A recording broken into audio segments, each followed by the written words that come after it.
Hello everybody and welcome! In this video I will show you how to rename your party box JBL Encore Essential.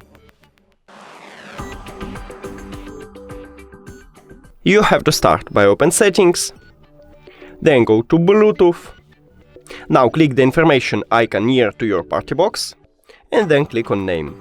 Now I write the best one for you. Let's say I wanna add this text and remove this one. And after you finish, click done. Oh, sorry. Done. And go back. And we did it.